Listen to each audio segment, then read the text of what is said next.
Bem-vindos à nossa conversa de hoje. Olha, vamos mergulhar numa trajetória bem diferente, né? A do Jorginho. Pensa só, um jogador ítalo-brasileiro, campeão de Champions, de Eurocopa, melhor da Europa pela UEFA e que só agora, com 33 anos, tá para fazer a estreia profissional dele, aqui no Brasil, pelo Flamengo. É o caminho inverso do normal, né? A gente está se baseando aqui num artigo bem completo e Jorginho. Estreia no Brasil e trajetória europeia, que detalha essa jornada toda.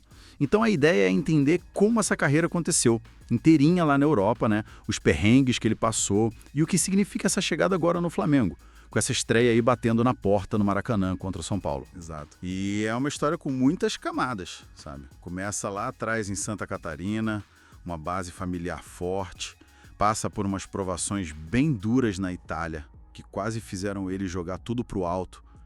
E aí chega no topo do futebol mundial. Essa capacidade dele de se adaptar, né, a culturas, a sistemas de jogo diferentes. Acho que isso é central na história dele. Resiliência é a palavra. Vamos então lá para o começo, para Imbituba.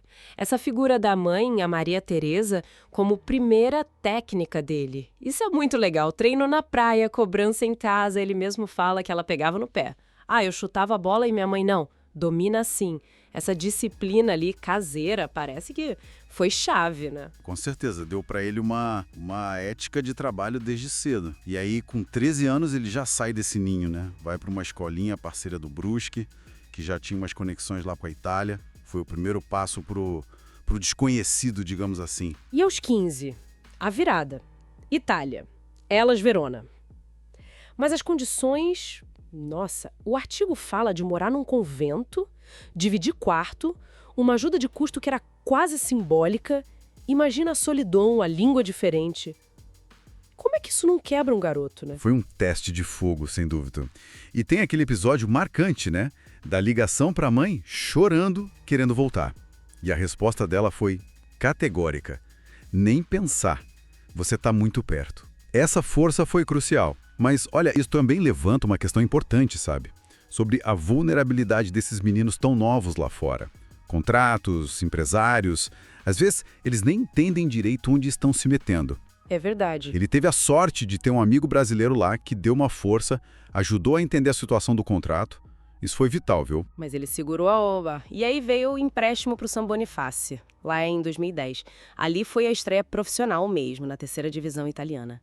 Daí ele volta para o Verona e em 2014 acontece a mudança para o Napoli. Um salto grande já. E no Napoli, bom, ali ele encontra técnicos que foram essenciais para ele. Primeiro o Benítez e depois principalmente o Maurizio Sarri. É com o Sarri que ele vira o metrônomo do time. Aquela frase que diziam que o time respirava no toque dele. Sim, mais de 100 passes por jogo, né? Exato. Essa função de regista, sabe? Controlando o jogo lá de trás. Era a alma do sarrismo, aquele futebol de posse de bola que o Sarri implementou. E essa dupla com o Sarri acaba levando ele para o Chelsea em 2018, uma transferência cara, né? 57 milhões de euros. E ao mesmo tempo rola a naturalização italiana, por causa de um tataravô, né? Isso. E aí, pronto, abriu a porta da seleção italiana. A partir de 2018, ele não saiu mais. E chegamos em 2021. Que ano? Nossa, 2021 foi o auge. Pensa bem, campeão da Champions pelo Chelsea, campeão da Eurocopa pela Itália. E ainda levou o prêmio de melhor jogador da Europa pela UEFA, na frente do De Bruyne e do Kanté. É impressionante, né? Atingir esse pico coletivo e individual ao mesmo tempo. É raro. Mostra uma maturidade tática, uma inteligência de jogo fora de série. E não dá pra não falar do pênalti, né? Aquele pulinho antes de bater. É a marca registrada dele.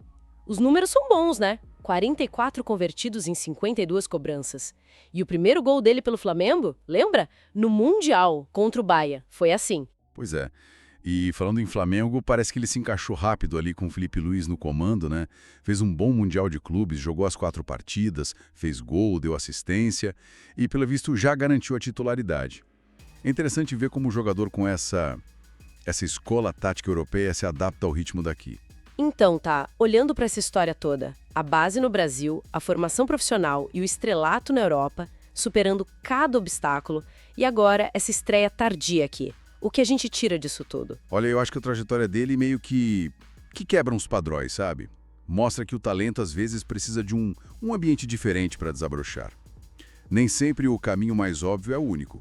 E toda essa inteligência de jogo, essa resiliência que ele construiu lá fora, isso é um ativo enorme que ele traz agora para o futebol brasileiro. Fica então uma reflexão, né?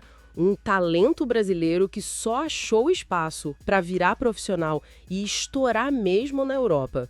O que será que essa jornada tão particular do Jorginho pode nos dizer sobre, sei lá, sobre as pontes ou a falta delas entre quem forma jogador aqui e quem observa lá fora?